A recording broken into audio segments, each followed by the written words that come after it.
bonsoir à tous. Et si vous nous rejoignez, nous sommes ensemble depuis 20h jusqu'à 22h. Bonsoir Guillaume Pelletier. Bonsoir. Merci d'être notre invité. Vous êtes vice-président de Reconquête, le parti d'Éric Zemmour depuis hier. Voilà. Et vous étiez numéro 2 des Républicains. Vous avez rallié le polémiste candidat à la présidentielle ce week-end. Avec vous, on va parler de ce ralliement, de ses conséquences, de qu'est-ce que vous pouvez apporter au candidat Zemmour, pourquoi vous y êtes allé évidemment. Est-ce que vous portez vraiment les mêmes idées, notamment en matière économique, et puis comment la campagne va se dérouler, parce que sous Covid, c'est pas évident. On va en parler. On va parler de votre itinéraire aussi, vous l'imaginez, parce qu'il est sinueux, c'est le mot que j'ai vu. Et on va voir quelques archives, ce sera avec vous, Paul Larouturou. Bonsoir Paul, c'est l'instant Ruth. Paul. C'est un parcours sinueux, c'est les mots que j'ai vus. Qu'est-ce que ça veut dire ? Factuellement, vous avez 45 ans, Guillaume Pelletier. En 45 ans, vous êtes déjà passé par 5 partis. Vous avez commencé au FNJ en 1996, Front National de la Jeunesse, avec cet homme, Jean-Marie Le Pen. Le voici derrière et vous voici au premier rang. Vous plaidez aujourd'hui l'erreur de jeunesse. Les internautes veulent savoir si vous regrettez la période où vous êtes engagé au Front National. Donc vous avez été de 96 à 2000. Est-ce que maintenant vous dites c'était une erreur, il ne fallait pas le faire ? Les erreurs, elles s'assument, elles ne se regrettent pas. C'est mon histoire. À 17, 18 ou 19 ans, on est un peu plus en colère chacun. Mais vos convictions ont changé par rapport à cette époque ? Globalement, mon amour de la France et mon patriotisme, non. La façon de les exprimer, oui. Et la lucidité sur l'impasse lourde que constitue le Rassemblement national. Vous avez ensuite passé 2 années avec cet homme, Bruno Maigret, mais c'est avec lui, avec Philippe de Villiers, que vous avez passé 8 années, et vous avez notamment éclos médiatiquement. C'est la première archive télévisée que nous avons trouvée. Vous étiez candidat législatif, candidat malheureux à l'époque, vous n'étiez pas encore député. Nous sommes en 2002. À 1h ce matin, ils étaient 3. 3 candidats du MPF à s'installer devant la préfecture pour être les premiers inscrits dans leur circonscription. L'idée pour ces candidats, avoir le panneau électoral numéro 1 devant les mairies. Panneau numéro 1 est généralement face à l'entrée du bureau de vote. Et quand on sait qu'il y a 20% des électeurs qui se décident dans le bureau de vote, on se dit, s'ils voient en dernier notre visage et notre slogan, ça pourra peut-être nous aider à faire quelques voix supplémentaires. Vous aviez passé la nuit devant cette préfecture pour être bien affiché, ça avait marché. Vous avez été le numéro 1. En revanche, votre candidat Philippe de Villiers, que vous avez soutenu en 2007, n'a pas été élu président de la République. Pourtant, pour vous, c'était le grand homme. Quelques archives. Vous allez voir que beaucoup de têtes nouvelles nous ont rejoints. Guillaume, tu veux dire un petit mot là-dessus ? Oui, non, mais c'est exactement ça. Et l'homme de la situation, l'homme de la rupture, c'est Philippe de Villiers. Ce qui m'avait plu chez Le Pen à l'époque, c'est que Le Pen s'adressait aux sans grade, aux ouvriers, aux employés, aux chômeurs. Or, aujourd'hui, Le Pen n'a plus cette lucidité, cette énergie. C'est Villiers qui s'adresse au peuple français. Pas une voix pour Nicolas Sarkozy. Pas une voix pour Sarkozy. Pas une voix pour Sarkozy. Même s'il était en face de Ségolène Royal ou de François Hollande. Parce que Sarkozy et Ségolène Royal sont co-responsables du déclin français. Donc... Pas une voix pour Nicolas Sarkozy, qui est co-responsable du déclin français. Vous le soutenez en 2012. Ce qui est intéressant avec Nicolas Sarkozy, et ça fait partie de sa crédibilité, c'est son humilité aussi, c'est d'avoir réformé notre pays. Il était, nous le savions, le président de tous les Français. Il est depuis avant-hier le candidat de tous les Français. C'est un atout majeur. Vous le soutenez ensuite en 2013 en parlant d'affection et de loyauté. Notre affection, notre fidélité, notre loyauté envers Nicolas Sarkozy. Vous le soutenez dans sa tentative de retour en 2016 qui n'aboutit pas. On le sait, il est éliminé lors de la primaire. Mais lui vous aime beaucoup en 2020. Voici comment vous l'accueillez et voici ce qu'il dit de vous. Depuis l'origine du monde, il est des femmes et des hommes qui changent votre vie. Vous avez compris pourquoi j'ai de l'affection pour Guillaume. Et de la fidélité. Moi, je suis fidèle. La fidélité, c'est peut-être démodé. C'est pas si fréquent, politique.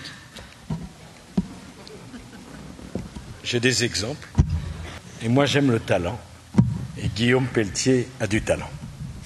Cet été, vous annoncez officiellement votre soutien à Xavier Bertrand pour le premier tour de la primaire LR. Juste avant le premier tour, vous dites qu'en fait non, vous allez soutenir pour le premier tour Éric Ciotti. Pour finir, c'est Valérie Pécresse qui est élue. Et vous voilà donc, vous passez de numéro 2 des LR à numéro 2 de cet homme Reconquête d'Éric Zemmour. Hier, c'était ses vœux à la presse. Il était très fier de s'afficher avec vous. Voici un petit extrait de la conférence des presses vous concernant. Guillaume Pelletier, dont je suis très fier d'avoir à mes côtés. Bonjour. Bonjour madame. Est-ce que votre ralliement, Monsieur Pelletier, signifie que vous vous êtes accordé sur des points programmatiques? Est-ce que vous êtes engagé à reprendre certaines des idées de Guillaume Pelletier? Ça ne se passe pas comme ça, madame. La présidentielle, c'est un candidat qui s'exprime devant le peuple avec ses idées, son projet, son programme. Et les gens le rejoignent pour ce qu'il est, pour ce qu'il incarne. Très concrètement, est-ce que le ralliement de M. Pelletier pourrait aussi vous permettre d'obtenir plus de parrainage? Évidemment, Guillaume Pelletier nous aidera à trouver de nouveaux parrainages, bien sûr. Mais il n'y a pas que ça, vous savez, dans l'avenue de Guillaume Pelletier. Tout Guillaume Pelletier nous sera très utile. C'est-à-dire?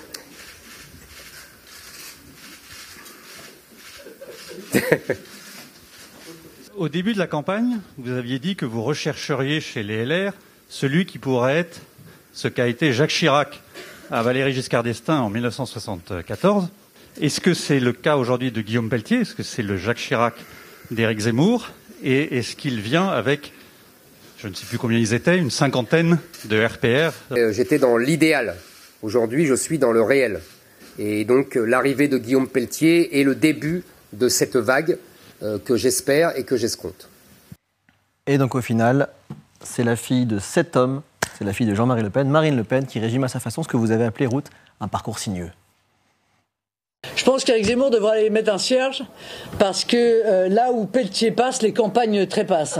Il faut quand même se souvenir du parcours du garçon qui a quand même un mauvais goût très sûr en matière de soutien, puisqu'il a soutenu Maigret, il a soutenu De Villiers, il a soutenu Sarko en 2012.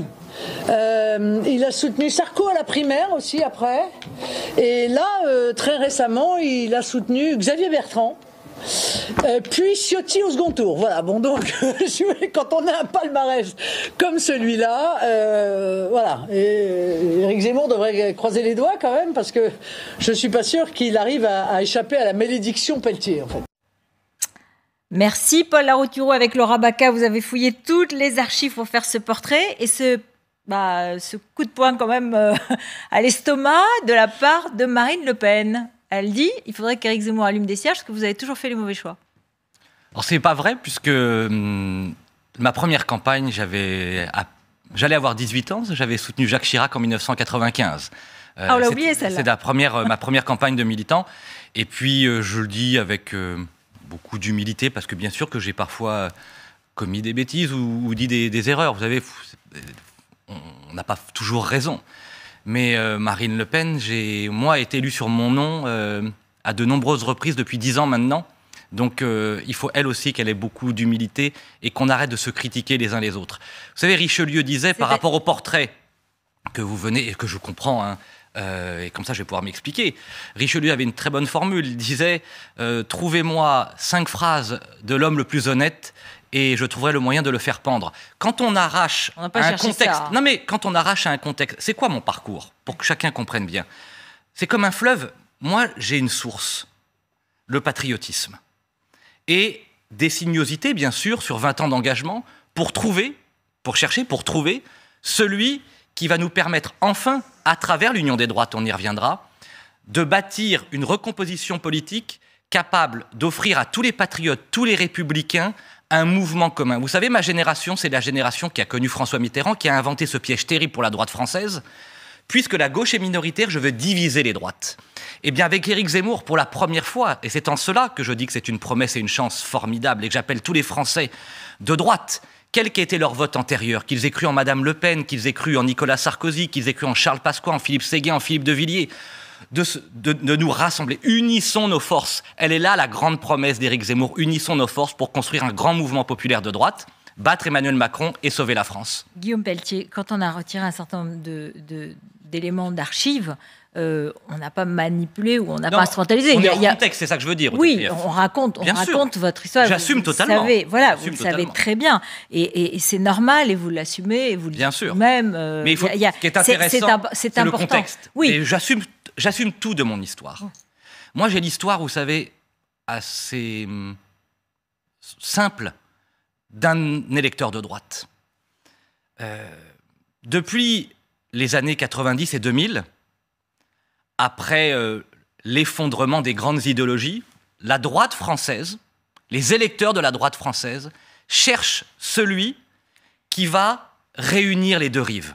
Vous savez, on pourrait dire la même chose de Jacques Chirac. Il a été gaulliste, pompidolien, on l'a dit, giscardien. On l'a dit. Rappelez-vous, on a parlé du travaillisme à la française, etc. Donc, il a fait tout. On l'a dit. Je dis avec beaucoup d'humilité. Enfin, il a été élu président. Et je comprends très bien cette sinuosité que j'assume. Parce que sans rien renier de la source qui est la mienne, l'amour profond de la France, je recherche depuis 20 ans, et nous sommes innombrables à le faire, celui qui va pouvoir rassembler enfin les droites. Et le paradoxe, oui, vous avez raison. Le paradoxe, en tout cas moi je ne m'y attendais pas, c'est que ce sera probablement un Français juif berbère d'Algérie qui ne connaît pas la politique.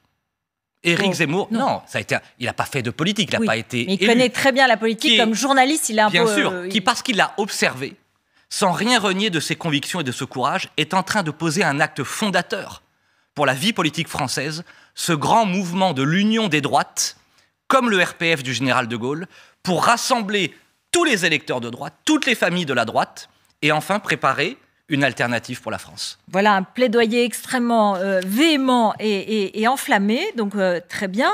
Moi, je voudrais que vous écoutiez, avant quand même, je reviens sur ce que vous avez dit sur Marine Le Pen, parce que bon, elle a été très cruelle, mais vous avez dit qu'il faudrait qu'elle soit élue sur son nom, c'est-à-dire quoi? Vous dites c'est une héritière, c'est... Non, là, il se passe que vous êtes dans une primaire à droite, il y a 3 candidats, on va y revenir sur les sondages, donc elle vous attaque, qu'est-ce que vous répondez? Je lui dis, pas d'attaque entre nous. Depuis des décennies, nous perdons à cause des querelles d'ego. Est-ce que nous aurons besoin des électeurs de Marine Le Pen? Oui. Sont-ils des citoyens de seconde zone? Non. Aura-t-on besoin d'Éric Zemmour? Bien entendu. Aura-t-on besoin des électeurs les Républicains? Oui, 1000 fois oui. Quelle est l'originalité d'Éric Zemmour dans cette campagne? Et vous le savez très bien. C'est que quand Marine Le Pen critique sans cesse les Républicains. Et quand Valérie Pécresse critique sans cesse les électeurs de la droite hors les murs, vous avez un Éric Zemmour qui, lui, à égalité, tend la main à tout le monde. C'est très important. Pardon, c'est très important. Excusez-moi, moi j'ai suivi la campagne depuis le début d'Éric Zemmour, il était sur ce plateau, et il a plutôt été extrêmement critique sur Marine Le Pen en disant qu'elle ne gagnerait pas, qu'elle était nulle, qu'elle avait raté son débat, etc. etc. Il faut voir l'historique, on a tous les éléments depuis le début. Et sur Valérie Pécresse, que c'était Emmanuel Macron, qu'elle n'était pas bonne, qu'elle n'était pas une bonne candidate, etc. Donc on ne peut pas dire que lui, vous peut-être vous tendez la main, la campagne d'Éric Zemmour tend la main peut-être, mais les mots de la campagne, c'est pas ça. Hein. Des 3 candidats, je le maintiens, Éric Zemmour est le seul à tendre à la main à égalité aux électeurs du Front National et des Républicains. Pourquoi? Valérie Pécresse, pourquoi je ne la soutiens pas dans cette campagne? Il n'y a pas d'animosité personnelle. Moi, je veux juste raconter, et vous raconter à travers vous, à tous ceux qui nous écoutent et qui nous regardent, ce qui s'est passé le 8 décembre dernier quand j'ai été reçu par Valérie Pécresse. Je lui ai posé la question suivante, et je lui ai raconté cette histoire. Valérie, tu as soutenu Emmanuel Macron en 2017. Valérie, tu es partie des Républicains en 2019 en m'accusant et en accusant Laurent Wauquiez d'être trop à droite. Valérie, tu as pensé un moment, puisqu'on le dit, est-ce que tu me le confirmes, d'être Premier ministre d'Emmanuel Macron quand Édouard Philippe est parti? Elle le dément, bien sûr. On y reviendra peut-être.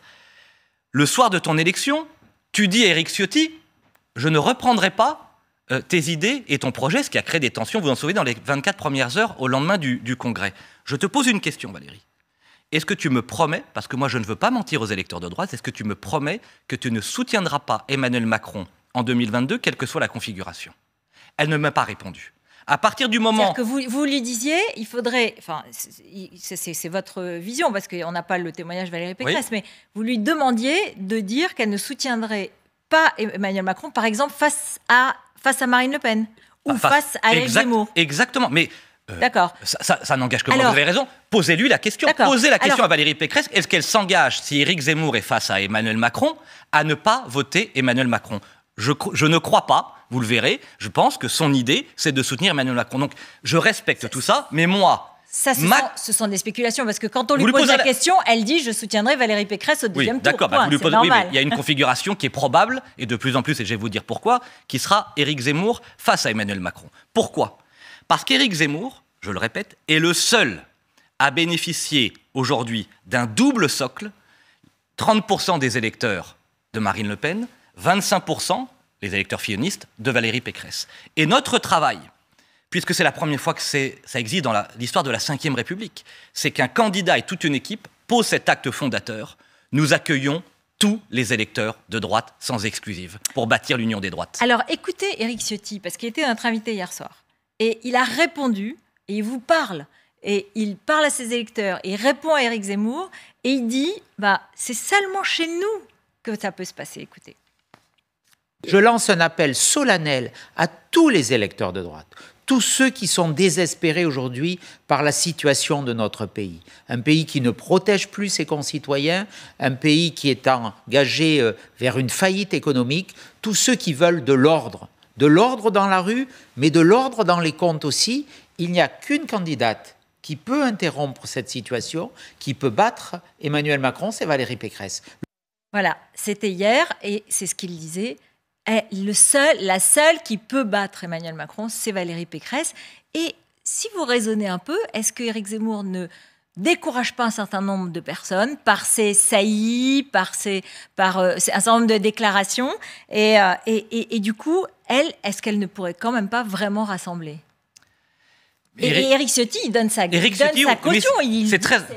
Ce que dit Éric est très intéressant. Il ne parle pas des convictions de Valérie Pécresse. Parce qu'il sait, Éric Ciotti, que Valérie Pécresse, c'est Emmanuel Macron. Il ne parle que du vote stratégique, du vote utile. Et moi, je dis Éric Ciotti, je lui ai dit, je lui répète, et je fais moi aussi cet appel ce soir. Le seul vote utile pour l'élection présidentielle, c'est de choisir l'homme, Éric Zemmour, qui allie deux choses essentielles et rarissimes. Le courage absolu des convictions. Moi, je n'ai pas confiance en Valérie Pécresse, mais je n'ai aucun doute sur la force de caractère, de tempérament et la sincérité d'Éric Zemmour.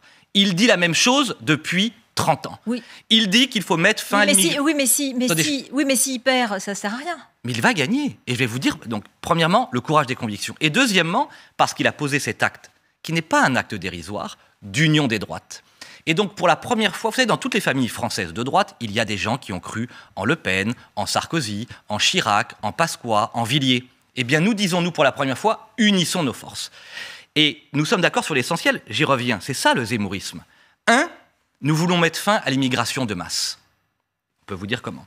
2, nous voulons réparer l'école de la République pour refaire de chaque enfant de France un Français libre et cultivé à travers les savoirs fondamentaux, un certificat d'études à l'entrée de la 6e, l'apprentissage, le mérite, l'effort, l'ordre dans nos écoles. Nous sommes les seuls à porter la valeur du travail face à l'assistanat qui gangrène tous nos territoires et à valoriser la France rurale et à réhabiliter cette belle idée qu'est le protectionnisme sur la question européenne. Et donc il y a une cohérence idéologique. Pardonnez-moi, mais moi j'ai animé le débat des Républicains, vous le savez, avec David Pujadas. Oui. Et je suis désolée de vous dire qu'ils ont à peu près tous dit exactement cela. Oui, pendant vous avez raison. Toute la campagne. Ils l'ont dit. Voilà. Ils l'ont dit. Et ils l'ont dit. Mais vous avez dû leur dire, cher Odile Krief, ce qui n'est pas mon cas, ni celui d'Éric Zemmour, ni celui d'Éric Ciotti, que j'ai soutenu avec plaisir pendant la primaire.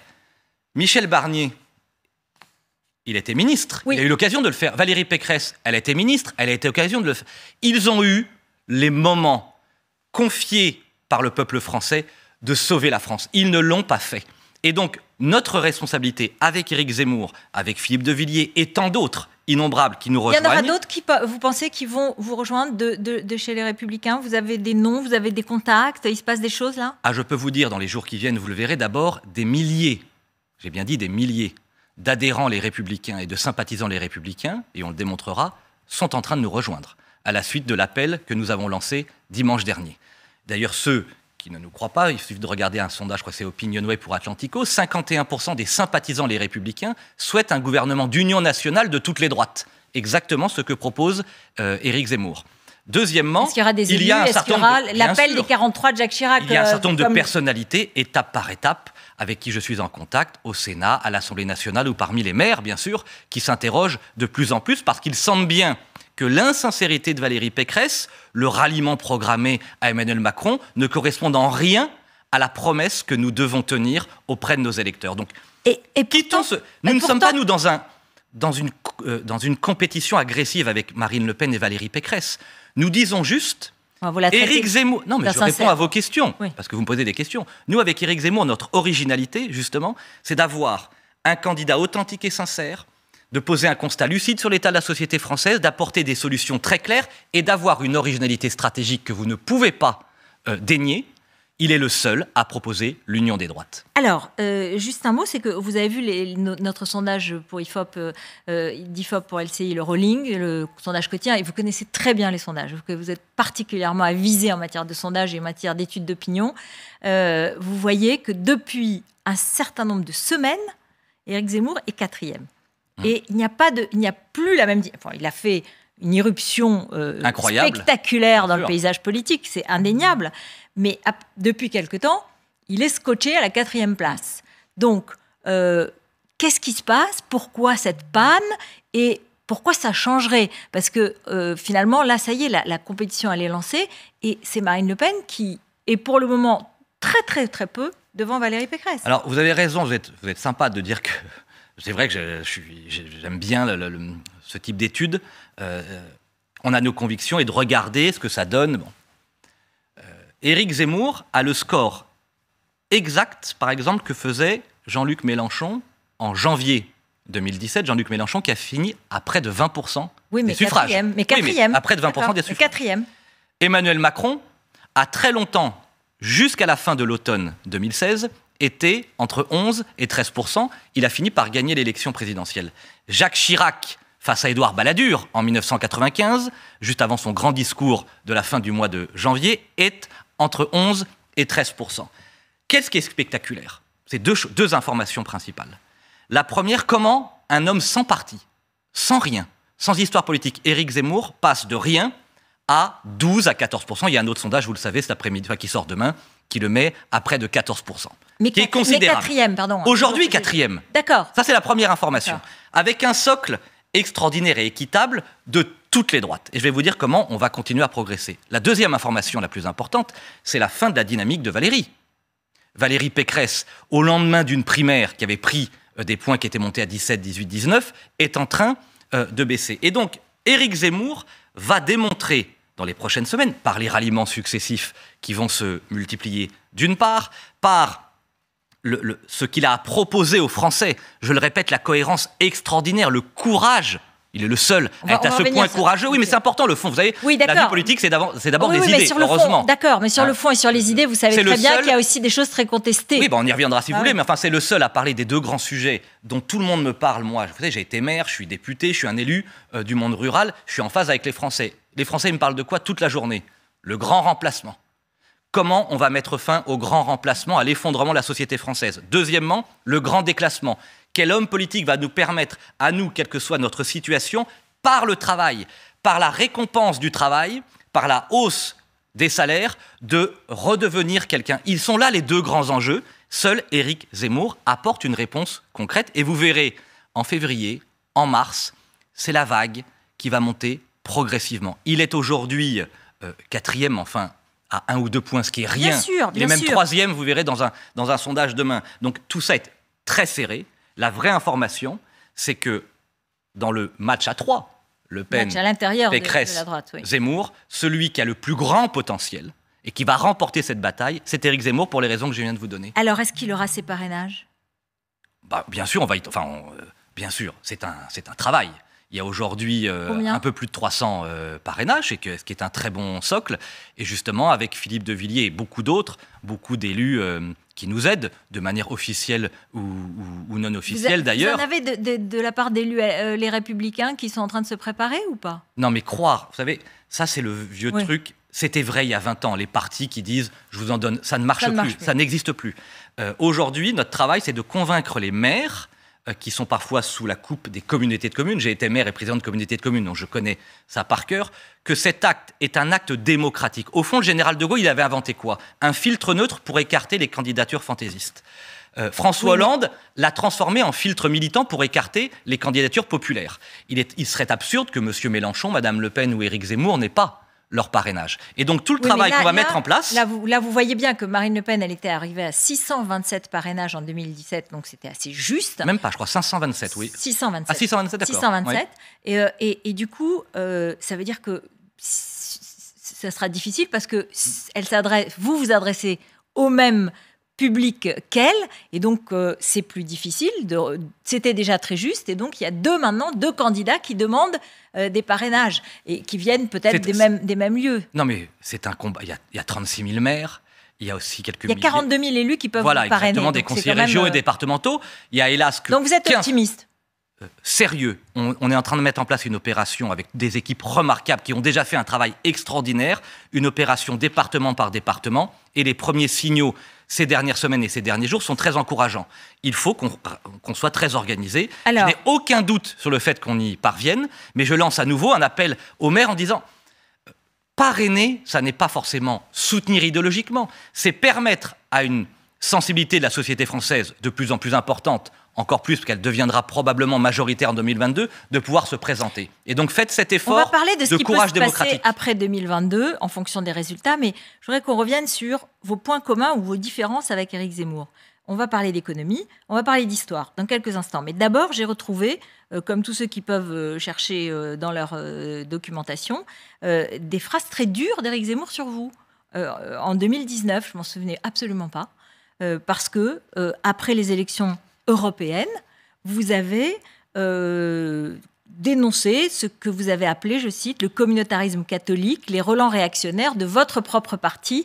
Et J'ai pas du tout. Je vous laisse finir. Vous avez dénoncé un parti qui devait répondre au communautarisme islamique par un communautarisme catholique, au relents réactionnaire, et vous avez dit qu'il faut que le parti soit plus large, etc. Et là, il a fait une tribune d'une violence contre vous. Il vous a traité de Rokhaya Diallo, de traître de comédie, etc. etc. Donc, bon. Nous nous sommes expliqués. On s'est expliqué.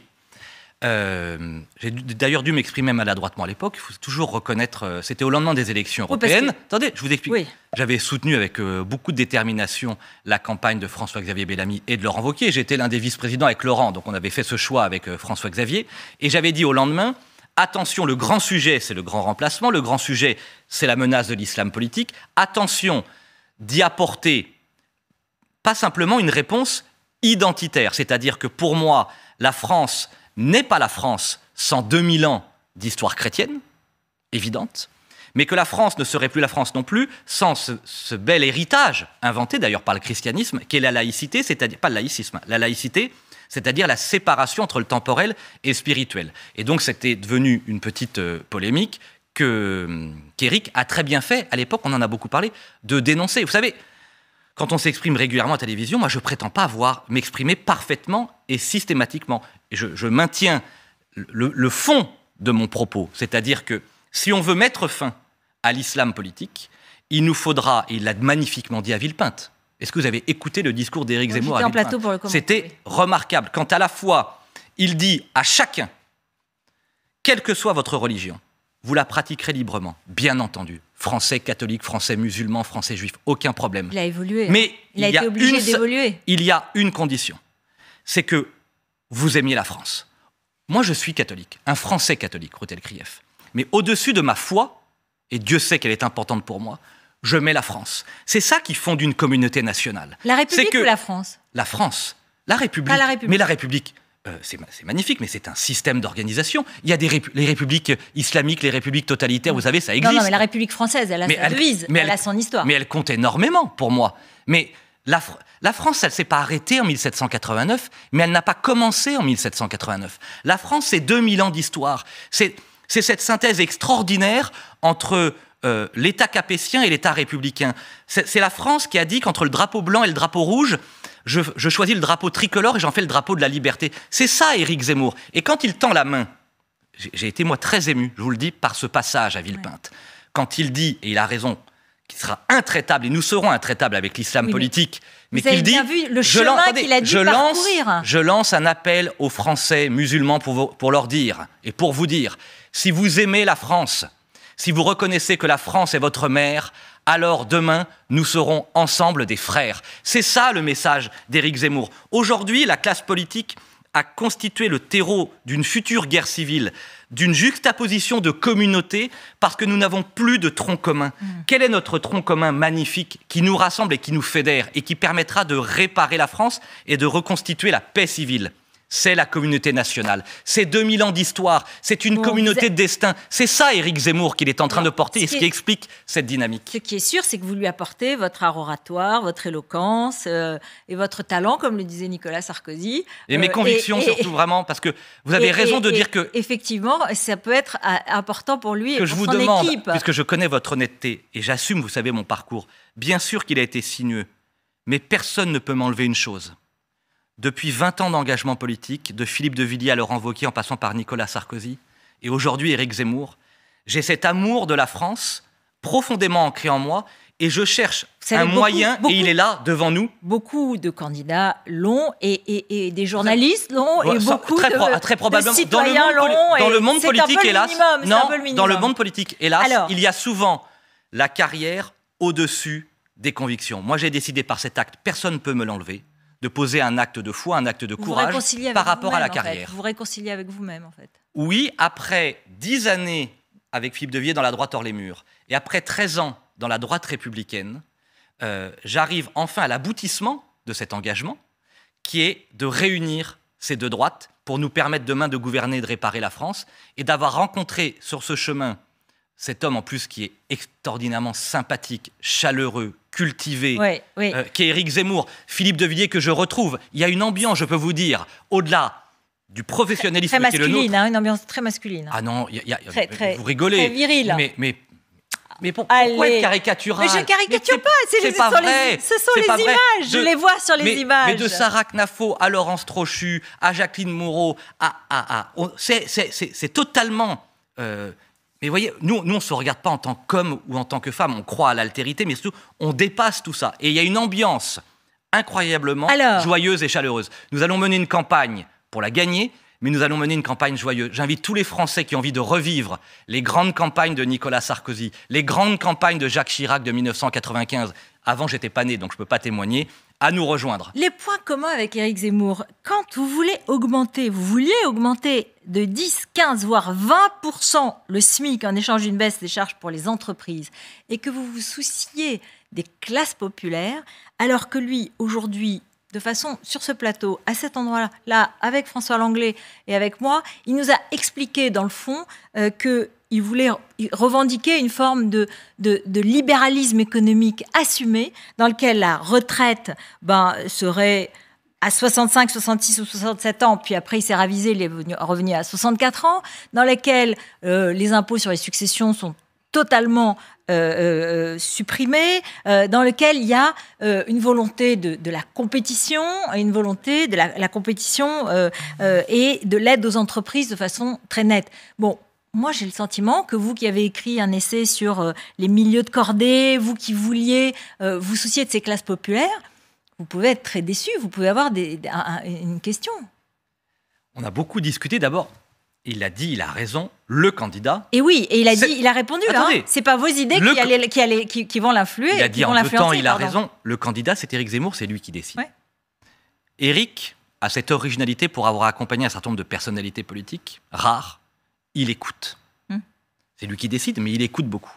Et on a eu un très bel échange sur le plan économique. Quelle est la vision qu'on va porter ensemble, et moi en son nom? C'est la vision qui repose sur deux jambes de manière très simple. Aujourd'hui, la France meurt économiquement parce qu'elle est trop socialiste à l'intérieur, normes, réglementations, taxes, impôts, et trop libérale à l'extérieur, soumise à la mondialisation financière. Éric Zemmour propose la chose suivante, et ça me va très bien. C'est d'assumer l'idée de protectionnisme commercial au niveau européen, par exemple avec une barrière écologique européenne pour protéger nos usines, nos ouvriers et nos agriculteurs. 2, un programme de libération, de liberté à l'intérieur, à travers la fin des normes, d'impôts, de taxes insupportables. Sur la question des salaires, il est encore plus précis que moi. Son programme repose sur 3 propositions. 1, il propose d'augmenter le salaire net de tous les Français des classes moyennes et des catégories populaires en baissant la CSG. Une hausse immédiate de 100 à 150 euros du salaire net, premièrement. Deuxièmement, il propose le rétablissement des heures supplémentaires défiscalisées qui avaient si bien marché avec Nicolas Sarkozy. Il a raison. Oui, mais lui, il le fera. Il le fera. Hollande l'a supprimé, Macron les a pas rétablis. Valérie Pécresse et Éric Ciotti le proposent aussi. Oui, mais vous voyez. Non, oui, mais sauf que c'est un problème de confiance. Oui. C'est un problème de confiance. Ils ont eu le temps et l'opportunité de réparer la France et ils ne l'ont pas fait. Troisièmement, vous en étiez. Et c'est très important, j'ai pas été ministre, non, vous n'ai pas participé à aucun gouvernement. Je me sens pas comptable de ça pour le coup. Et c'était une souffrance pour moi. Je disais, j'espère que le jour où on reviendra au pouvoir, on fera enfin ce qu'on dit. Ce qui est un doute qu'on a distillé dans l'opinion quand même avec les Républicains pendant trop longtemps. Et je n'ai plus ce doute avec Éric Zemmour et tous ceux qui l'entourent. Et puis troisièmement, c'est la question de la participation et de l'intéressement, de défiscaliser l'ensemble du dispositif. Donc, si la question est-ce qu'Éric Zemmour veut augmenter les salaires pour recréer un écart entre les revenus du travail et ceux de l'assistance, pour éradiquer, non pas l'assistance, la solidarité, qui est une très belle conquête française, mais l'assistanat, ce système généralisé qui fait qu'aujourd'hui, quand vous bossez, que vous levez le matin, vous êtes taxé, contrôlé, inspecté, administré, et quand vous restez chez vous, même Emmanuel Macron prend des mesures contre l'assistanat. On s'en fiche qu'il le dise, il est président de la République, il l'a aggravé. Il fait un chèque tous les jours, il invente un chèque tous les jours pour les assister. Par contre, rien pour les travailleurs, rien pour les entrepreneurs. Toute cette France qui se lève tôt. La baisse des impôts de production, c'est Emmanuel Macron qui l'a fait. C'est pas que je veux pas le défendre, mais je regarde les faits. Mais d'accord, mais donc vous voyez bien que ça existe. Il fait du en même temps. Le en même temps tue la France. Il faut demain une contre-révolution économique, scolaire, territoriale. Il faut aimer la France rurale et la défendre. Il faut réhabiliter la valeur du travail. Il faut éradiquer la délinquance. Guillaume Pelletier, deux questions. Il y a plein de choses à faire. Deux questions. Vous êtes pour philosophiquement abolir la peine de mort ? Vous êtes pour abolir la peine de mort ? C'est une question brève. Pardon, je croyais qu'on avait le temps de... non, mais je veux dire, vous êtes... Non, pardon. Vous êtes pour rétablir la peine de mort, parce que Éric Zemmour a dit « Je ne pense pas qu'on a bien fait d'abolir la peine de mort ». Excusez-moi, je me suis mal exprimé. Oui, moi je suis opposé philosophiquement à la peine de mort. D'accord, donc lui il a dit qu'il ne pensait pas qu'on ait bien fait d'abolir la peine de mort. Je sais qu'il y a eu un grand débat, alors j'étais... Non, mais voilà, j'essayais de voir les points communs et les différences. Et je crois que sa proposition très forte de rétablir la vraie perpétuité pour les crimes les plus lourds, d'embaucher 2500 magistrats dans tous nos territoires pour recréer, là où il a raison. Là, je comprends, mais là je vous posais la question sur la peine de mort. On est d'accord. Lui, il a raison de dire... non, vous n'êtes pas d'accord. Si, qu'est-ce que ça a entraîné en 1981 ? Ça a donné... Moi, je suis contre la peine de mort, mais... Vous restez contre la peine de mort. Voilà, c'était ma réponse. C'était ma question, c'est ma réponse. J'ai eu ma réponse. J'ai eu ma réponse. Assez brièvement, parce que vous êtes prof d'histoire. Et quand même, je ne sais pas, bien sûr, maintenant, Éric Zemmour ne veut plus en parler, et sur ce plateau, il avait déjà dit qu'il ne voulait plus en parler, mais les écrits restent. Et il avait expliqué que Pétain avait sauvé les Juifs français. Vous, prof d'histoire, vous pouvez dire la même chose aujourd'hui ? Quand on voit toute l'histoire qui montre que Pétain a aggravé les lois anti-juives, qu'il les a durcies, qu'il les a notées de sa main pour les durcir. Vous, le professeur d'histoire, vous pouvez dire que Pétain a sauvé les Juifs français ? Non, je vais vous dire, j'ai eu une discussion, ça m'émeut presque de vous répondre, très importante avec Éric sur ce sujet. Très importante pour moi. Et je pense pour lui. D'abord... Il a changé d'avis ? Non, mais je vais vous dire ce qu'il a voulu dire, et ce que j'ai compris, moi, et ce que je veux traduire. D'abord, Éric Zemmour, qu'on arrête de le traiter d'extrême droite, de pétainiste, etc. Cet homme, dont la propre famille, ses grands-parents, se sont vus retirer la nationalité française par l'immonde régime de Vichy. Le régime de Vichy était immonde. Et nous sommes d'accord avec Éric Zemmour. La France était à Londres. Et à Vichy se trouvait l'anti-France. Nous sommes d'accord avec Éric Zemmour. Il a dans un livre, il y a 7 ans, sur les travaux d'ailleurs... je vous invite à lire, si ça vous intéresse, l'histoire. Paxton, Semelin qui dit le contraire. Mais tout ça existe. J'ai lu le débat des historiens. Et je comprends. Ouais. Mais ce qui est certain, si la question est que pense Éric Zemmour de cette période de l'histoire de France, nous sommes totalement en phase. Nous aurions aimé tous, vous, moi, tant d'autres, être avec ce courage de la résistance, de cette initiative extraordinaire du général de Gaulle qui part avec un petit noyau d'hommes et de femmes pour incarner cet esprit de liberté et de résistance. Eh bien oui, nous sommes dans la filiation gaulliste. Il a évoqué un débat d'historien, mais la réponse politique que nous vous faisons en cet instant, avec beaucoup de force, d'émotion et de sincérité, oui, Éric Zemmour s'inscrit dans la filiation gaulliste et dans l'esprit de la résistance française, qui doit aujourd'hui s'incarner différemment contre le terrorisme qui nous menace et qui menace la France, le grand défi, c'est d'apporter une réponse à l'islam politique, d'accueillir et de respecter bien entendu tous les Français musulmans, mais de leur dire, le grand sujet qui vient, c'est d'aimer la France. Poser cet acte d'aimer la France et nous recréerons ensemble une communauté nationale. Merci beaucoup. Merci Guillaume Pelletier d'être venu sur ce plateau et d'avoir défendu avec beaucoup de véhémence et d'énergie et de vigueur votre candidat et de passion, votre candidat Éric Zemmour, qu'on recevra bien sûr dans les prochaines émissions aussi sur ce plateau. Merci à vous. Donc merci. Et écoutons tout de suite ce que vous avez dit sur Marine Le Pen, parce que vous avez essayé d'expliquer de quelle façon Éric Zemmour se positionnait un peu au milieu, entre les deux rives, pour rassembler toute la droite.